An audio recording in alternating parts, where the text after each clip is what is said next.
আপনাদের স্বাগত জানাই আমি আমার কথা শুনবার জন্য। ইনকিলাব মঞ্চের মুখপাত্র ও ঢাকা ৮ আসনের সম্ভাব্য স্বতন্ত্র প্রার্থী ছিলেন শরীফ ওসমান হাদী। তার উপর গুলিবর্ষণ এবং পরে তার মৃত্যুর ঘটনায় দেশ এক ধরনের শোক আতঙ্কের দ্বিমুখী বাস্তবতায় ঢুকে পড়েছে।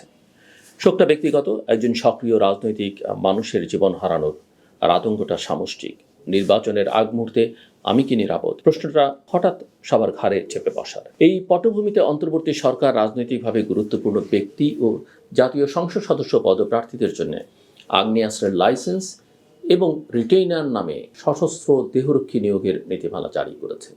নীতিমালার মেয়াদও স্পষ্ট, নির্বাচনের ফল ঘোষণার পর আরও ১৫ দিন পর্যন্ত সেটা কার্যকর থাকবে, পরে স্বয়ংক্রিয়ভাবে বাতিল। তবে শর্ত পূরণ হলে সেটি সাধারণ লাইসেন্সে রূপান্তরের সুযোগও রাখা হয়েছে। প্রশ্নটা তাই কেবল ভালো উদ্দেশ্য নিয়ে নয়, প্রশ্নটা হলো এই সিদ্ধান্তের রাজনৈতিক মনস্তত্ত্ব, রাষ্ট্রীয় সক্ষমতার বার্তা এবং নির্বাচনী সহিংসতার বাস্তবতায় এর সম্ভাব্য ফল কী।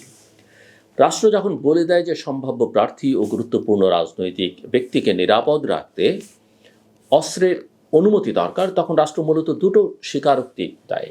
এক, আইনশৃঙ্খলা পরিস্থিতি এমন পর্যায়ে গেছে যে প্রচলিত নিরাপত্তা কাঠামো দিয়ে ঝুঁকিপূর্ণ নাগরিকদের সুরক্ষা নিশ্চিত করা যাচ্ছে না। দুই, নিরাপত্তা এখন ব্যক্তির সক্ষমতা ও সম্পদের উপরেও নির্ভরশীল, রাষ্ট্রের সর্বজনীন গ্যারান্টি নয়। এই স্বীকারোক্তি শুধু রাজনৈতিক নেতাদের জন্য নয়, সাধারণ নাগরিকদের মনেও এক ধরনের বার্তা বসিয়ে দেয়। রাষ্ট্র আপনাকে বাঁচাতে পারবে না, আপনাকেই ভাবতে হবে। এই বার্তাই সবচেয়ে বিপজ্জনক, কারণ বাংলাদেশে নির্বাচন মানেই শুধু ব্যালট, পোস্টার, মাইক আর মিছিল নয়। নির্বাচন মানেই ক্ষমতার আকর্ষণ, এলাকার দখলদারি, দলীয় অদলীয় হিসাব নিকাশ এবং সেই সঙ্গে স্থানীয় প্রতিযোগিতার জটিল রসায়ন। এমন মাঠে বৈধ অস্ত্রের নতুন প্রবেশ এক ধরনের বৈধ অবৈধ অস্ত্রের সামাজিক মিশ্রণ তৈরি করবে। নীতিমালায় বলা আছে, ভয় দেখানো বা রাজনৈতিক প্রভাব বিস্তারের জন্য রিটেইনার রাখা যাবে না। কিন্তু বাংলাদেশে উদ্দেশ্য আর ব্যবহার দুটোর ফারাক কাগজে বোঝা যায়, মাঠে বোঝা যায় না।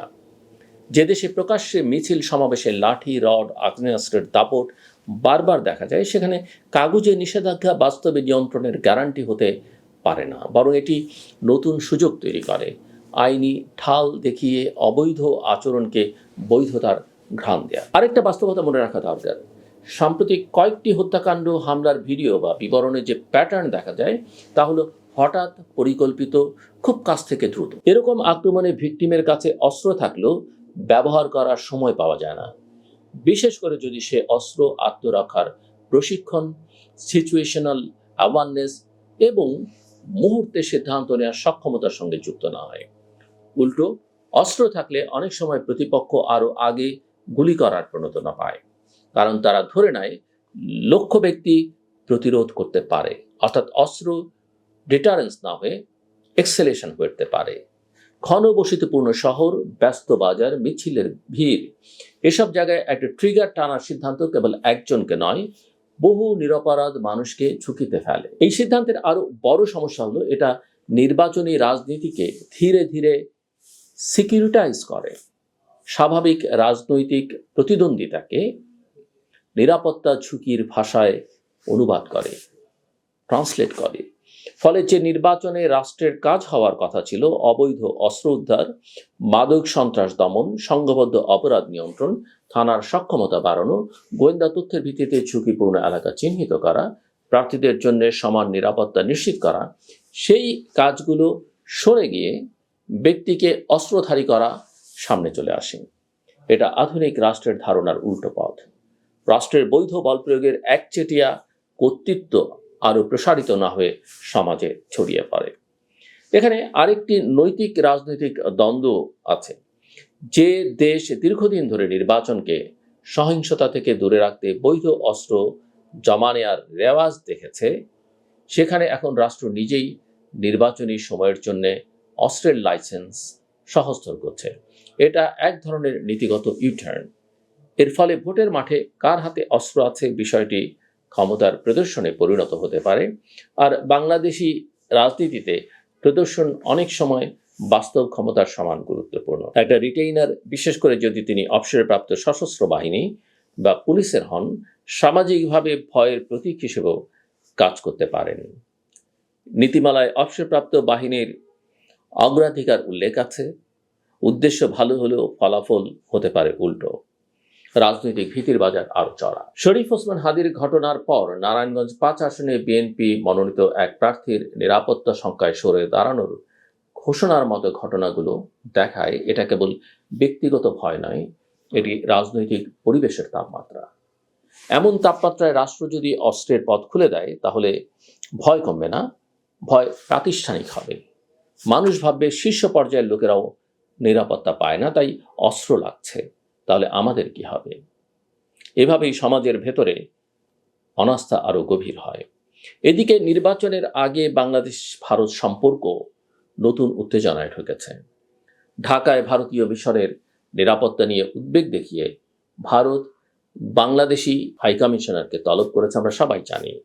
এটি কূটনৈতিকভাবে ছোট ঘটনা নয়। ঢাকায় আবার মার্চ টু ইন্ডিয়ান হাইকমিশন ধরনের কর্মসূচি পুলিশি ব্যারিকেড থামাতে হয়েছে, ব্যারিকেড দিয়ে।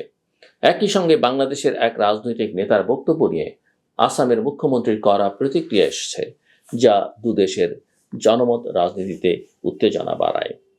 এই আঞ্চলিক উত্তাপের প্রেক্ষাপটে দেশের ভেতরে যদি অস্ত্রের সামাজিক উপস্থিতি বাড়ে, তাহলে কোনো ছোট উস্কানি বড় ঘটনার দিকে গড়াতে সময় লাগে না। রাজনৈতিক সহিংসতার সঙ্গে জাতীয়তাবাদী উত্তেজনা মিললে পরিস্থিতি দ্রুত নিয়ন্ত্রণের বাইরে যেতে পারে। এটা দক্ষিণ এশিয়ার পরিচিত অভিজ্ঞতা। তাই প্রশ্নটা শেষ পর্যন্ত খুব সোজা। নির্বাচনকে কি আমরা রাষ্ট্রের সক্ষমতা দিয়ে নিরাপদ করব, নাকি ব্যক্তির অস্ত্র দিয়ে? যদি উত্তর হয় দ্বিতীয়টি, তাহলে নির্বাচনের লেভেল প্লেইং ফিল্ড কথাটাই অর্থ হারায়। কারণ অস্ত্র সরাসরি বা প্রতীকীভাবে ক্ষমতার অসমতা তৈরি করে। যারা অস্ত্র পাবে তারা সাহসী হবে, যারা পাবে না তারা আরো ভীত হবে। আর যে সমাজে ভয় রাজনৈতিক আচরণ নির্ধারণ করে, সেখানে ভোট উৎসব নয়, ভোট হয় শঙ্কার ক্যালকুলাস। সমাধান আছে, কিন্তু সেটা দ্রুত সিগন্যালিং নয়। দৃশ্যমান রাষ্ট্রীয় অ্যাকশন, ঝুঁকিপূর্ণ প্রার্থীদের জন্য সমন্বিত নিরাপত্তা প্রোটোকল, নির্দিষ্ট থানা ভিত্তিক র্যাপিড রেসপন্স টিম, নির্বাচনী সহিংসতার পূর্বাভাসে গোয়েন্দা সমন্বয়, অবৈধ অস্ত্র উদ্ধার অভিযানকে রাজনৈতিক চাপমুক্ত করা এবং সহিংসতার ঘটনাগুলোতে দ্রুত বিচারযোগ্যতা, এগুলোই আস্থা ফিরিয়ে আনে। নির্বাচনের তারিখ 12ই ফেব্রুয়ারি নির্ধারিত। সময় কম বলেই ভুল সিদ্ধান্তের খরচ আরো বেশি। আর যে লাইসেন্স অস্থায়ী বলা হচ্ছে, কাল সেটা স্থায়ী হওয়ার পথও নীতিমালায় খোলা আছে।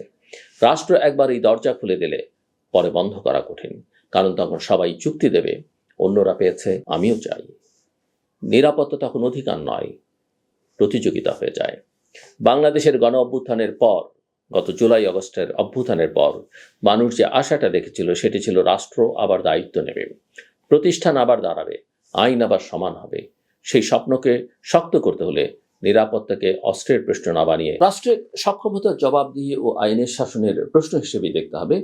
বন্দুক হাতে দিলে কিছু মানুষ হয়তো কিছুদিন বেশি আত্মবিশ্বাসী হবে, কিন্তু রাষ্ট্রের উপর সমাজের বিশ্বাস কমে গেলে সেই ক্ষতি বহু প্রজন্মের। আমার কথা শুনবার জন্য আপনাদের অসংখ্য ধন্যবাদ। আপনাদের সবার জন্য শুভকামনা।